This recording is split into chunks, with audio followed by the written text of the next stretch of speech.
what sort of Christology do we find from your understanding? Yeah, I don't think the New Testament is a univocal text, so I don't think that there is a specific doctrine or taught in the New Testament. I think John teaches something, Hebrews teaches something, the Gospels teach something. But I'd say by the time of the 2nd century, it's two-stage logos theory. Okay. And do you believe that the Christology that we find in the earliest layers of the New Testament tradition, such as Mark or the Q source or the pre-Pauline hymns, is the Christology of the historical Jesus as well? Yeah, I'd say, well, when you say historical Jesus, I'm not sure what you're referring to. I'd say that if you go to Mark, we find an adoptionist Christology.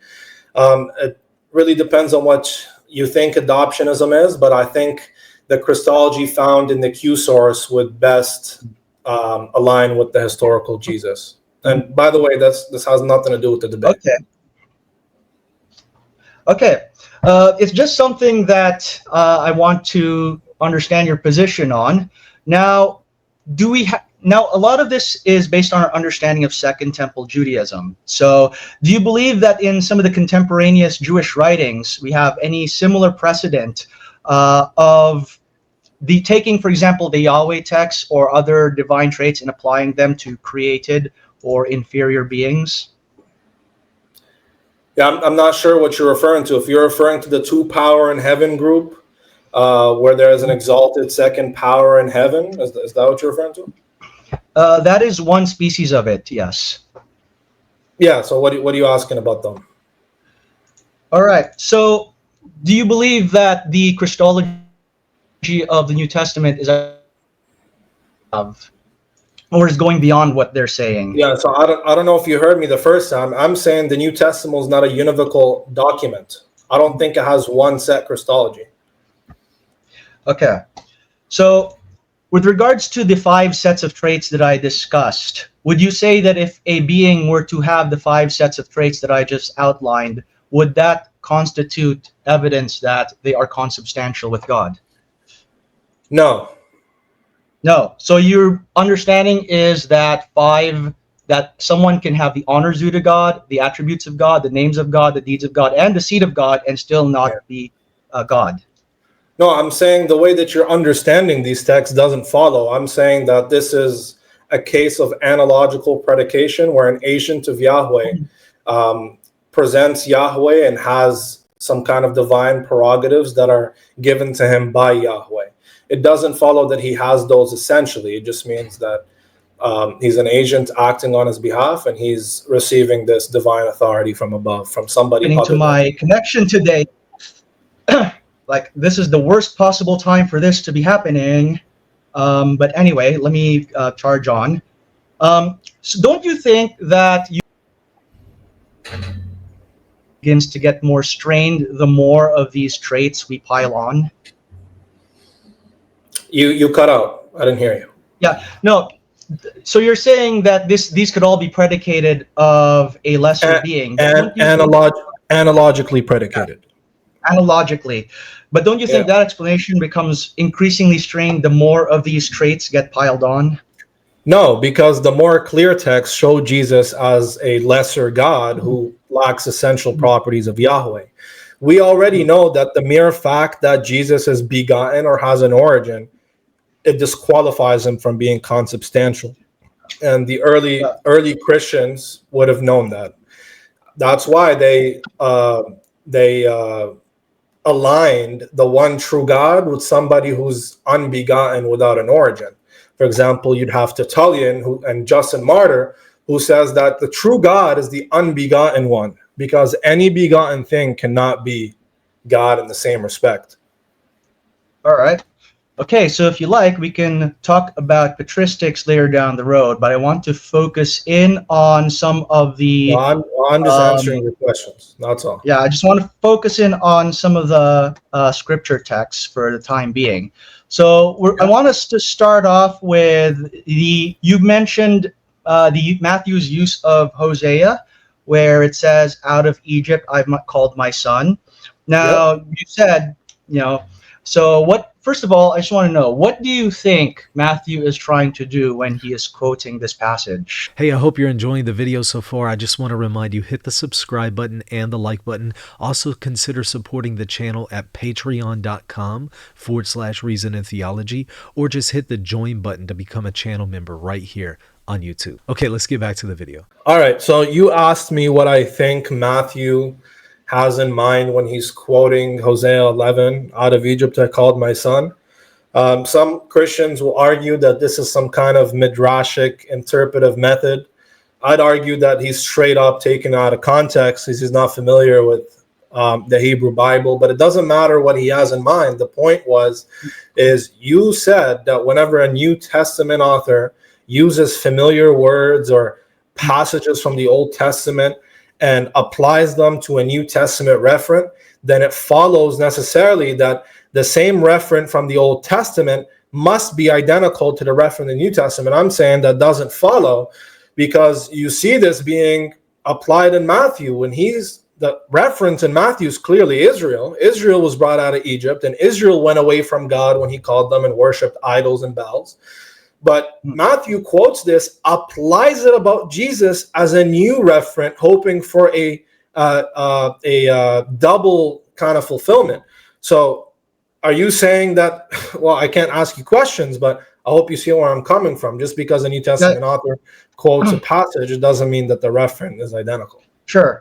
And I'll try to qualify the whole New Testament quoting Old Testament thing a bit more. So can we agree that Matthew is making a typological argument in his passage?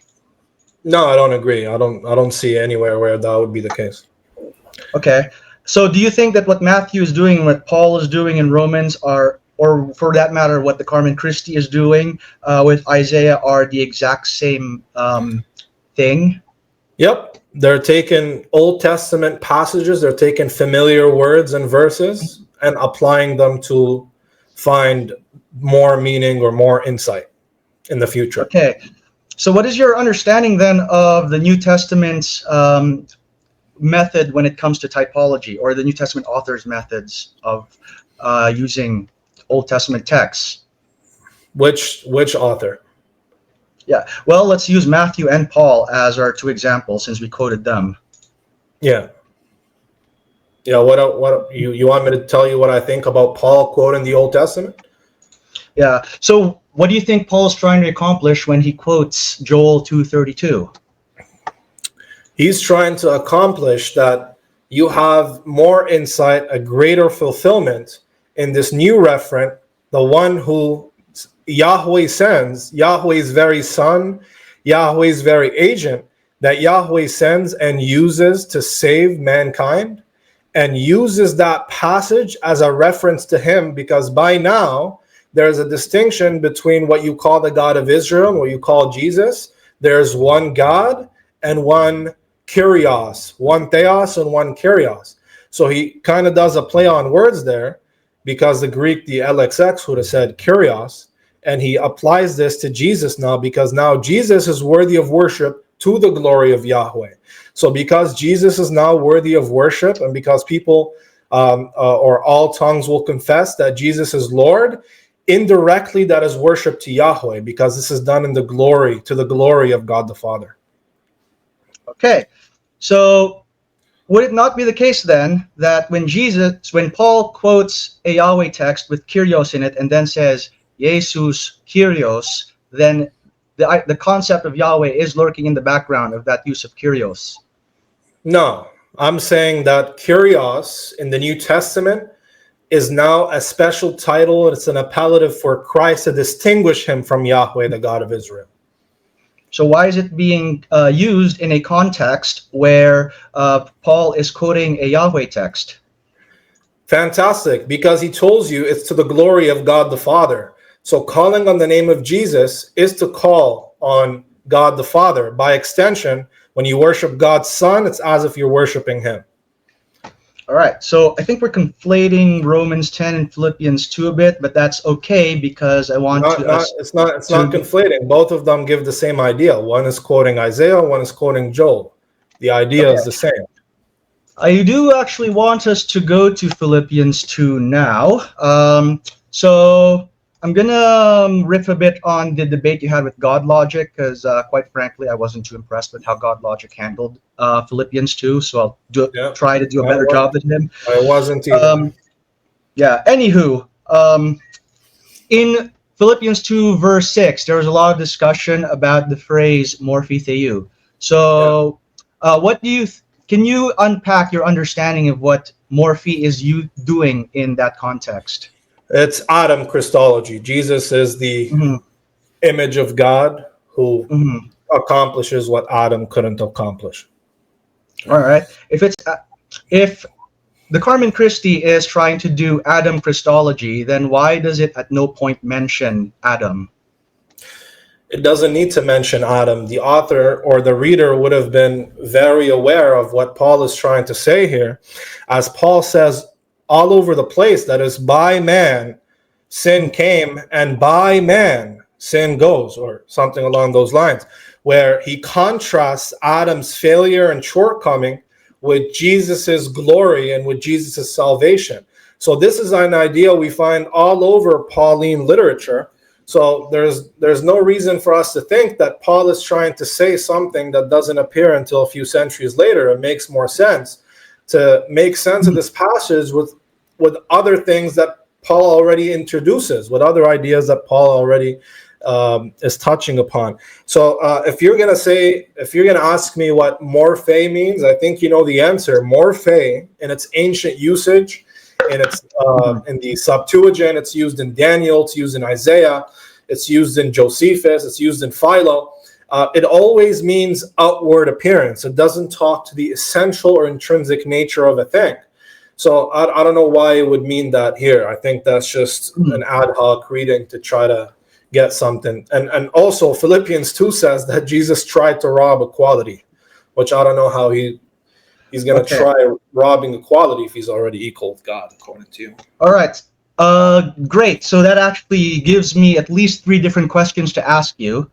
First, pursuing the Adam Christology line a little bit further, you mentioned Romans 5 and 1 Corinthians, both of which compare Adam to Christ, but in both cases, Paul makes that explicit. He mentions Adam. So if he wanted to make the comparison in Philippians 2, why doesn't he make it explicit there? Are you saying that he has to make it explicit and say Adam? What's the argument for that? Well, he had no problem making it explicit elsewhere, so why does he not do that here? That's just an argument from silence. If he doesn't say Adam, that means it's not Adam? What kind of argument is that? Yeah. Also, I just want to just finish up on there. He doesn't need to mention Adam. He makes it clear. He says that although he was in the outward appearance of God, or in the image of God, he did not try to reach for equality with God. The reader knows who he's being contrasted with. Adam, who was the first man made in the image of God, did try to reach equality with God. So we have this subtle identification here, although Adam is not mentioned by name. No, you can't possibly miss it. One who is the image of God did try to reach for equality, as Genesis, I think, chapter 3 says.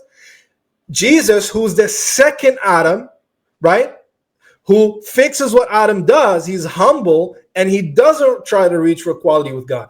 Why would we read an anachronistic consubstantial reading here? What's the motivation? All right. Well, it's funny you mentioned Adam Christology. You know what? We'll do the other line of reasoning. So if I understand you correctly, you believe that Morphe theou merely means the outward appearance of a God without necessarily the underlying essence being God. Is that correct? Yeah, so it doesn't speak to the underlying essence. Now, I'm not saying Jesus is not a divine being according to this text. I can grant you that there is pre-existence. I can grant you that he existed as a personal logos after creation. That's not talking to that. I'm talking according to specifically Philippians 2. There is no motivation from the context to read this as some kind of essential nature that Christ has per the usage of this word in the New Testament. You already know yourself that Morphe does not mean inner or essential intrinsic nature of a thing. Well, not in all cases, but if we're going by the context, Well, there's no in cases verse in the Bible, so I don't know where you got that from. in verse 7, if you follow me there, it says, Alayavto nekenosin morphin dhulu lavon. Now it says morphin dhulu. Is your understanding then that Jesus merely has the outward form of a doulos and not also the nature of a doulos? Do you think serving is essential to a subject? No, but it's saying that this is what he Oh, is. there you go. You just conceded. If being a servant is not essential, it's not intrinsic, it's something external, meaning you're created a certain way, you choose to serve or you don't. It's not something innate. So you just conceded that even there, it doesn't mean essential nature. Thank you. Okay. Okay, I think I misspoke because it's actually paired with the phrase omayomati anthropon. So morphe and omayomati there are basically being used as functional synonyms. But he's truly a human being, correct? Yeah, he's truly a human being, but it doesn't use the word morphe there for human being. Mm-hmm. Well, Yeah. again, do you not think that omayoma and morphe are being used as synonyms? The other word, which I don't know how to pronounce very well, but I was looking at it the other day. The other word implies it can be used in a very limited sense to mean outward appearance, but it's different in its usage. That's why it's a different word. The difference is that word, if you check the lexicon, has a more intimate usage, right? It talks to the inner nature of a thing, although itself doesn't mean inner nature of a thing. That's what I understand the other word. That's why it's a different word. You said it yourself. It's not the same word, it's a different word. So would you disagree then with Fabricatore, who says that the use of morphe theou here is meant to show that Jesus is the visible manifestation of the glory of God? That's just an appeal to authority, and I don't know who that is. Do you have an argument? Yeah. Well, remember that in the New Testament, Jesus is I'm making a statement. I'm not supposed to be making statements, but in John 1:18, it talks about how the monogenes theos has made God known. So would it not be fair to connect that to what Philippians is trying to do here? Yeah. You're saying, okay. Wait, you're asking me a question? You're saying, wouldn't that be fair to make that connection? I tried to make it I would try to frame it as a question to make it fair to the format of the debate. Do you think it would be fair to understand that in light of John 1:18, where it talks about understand what? That the Son, the only begotten God, or the only begotten Son, makes the Father known? Yeah, because if he is the morphe theou, and as Fabricatore says, he is the visible manifestation of God, then doesn't that make sense in light of other statements that talk about Jesus? Yeah, so Philo of Alexandria would have believed the same thing, that the Logos, who he calls the shadow of God, the image of God, the eldest son of God, he is an archetypal image, right? He is a conceivable image of the inconceivable, incomprehensible God, right? But he himself is not the most high God. So I mean, if you're trying to explain that in a way that Philo would explain it, then yeah, I don't have a problem. That doesn't prove consubstantiality. All right. And then when you say that Jesus did not try to seize equality, you are aware of the alternate interpretation, right? That the arpagmon can also mean did not try to hold on to something that was already held on to. What's the motivation for that? Well, that's the way it's been translated from in most vast majority of translation. No, actually, the vast majority of translations say that he did not see equality with God something to be grasped, right? Which literally means, so he didn't even try to reach for equality with God. So why is he not trying to reach for equality with God if he himself is essentially God? That's gibberish. It's absurd, and there's nowhere in the context that motivates a reader to read it that way. It just sounds like you're trying to force a reading to suit your later dogma. How does that make sense in light of Paul's argument that Jesus is the ultimate example of humility? How is not trying to grab onto something an example of humility? Because Adam, who tried to reach with equality, with God. Jesus, who's a second Adam, was humble, and he didn't even try to be equal with, he didn't even try to reach for that equality that Adam reached for. And because of this, because he was a humble servant, and remember, stop cutting it out of context, because he died, therefore he was exalted. God is not exalted because he dies. He's not given a name above all names because he dies and he's a good servant. God is essentially the most high being who deserves worship. Like, you can't make this up. There's no way you could force this interpretation in there. I'm sorry, it just doesn't work. Before I continue on, how much time do we have left? Because I want to talk about some of the patristic stuff. 40 seconds, so you can limit yourself to one question, and then I'll give a little bit extra to Liviana to respond. Okay, wait, you say I only have 8 seconds? 40 seconds. Okay, I need to make it count then. Ignatius of Antioch, what do you do with all the passages where he refers to Jesus as Ortheos?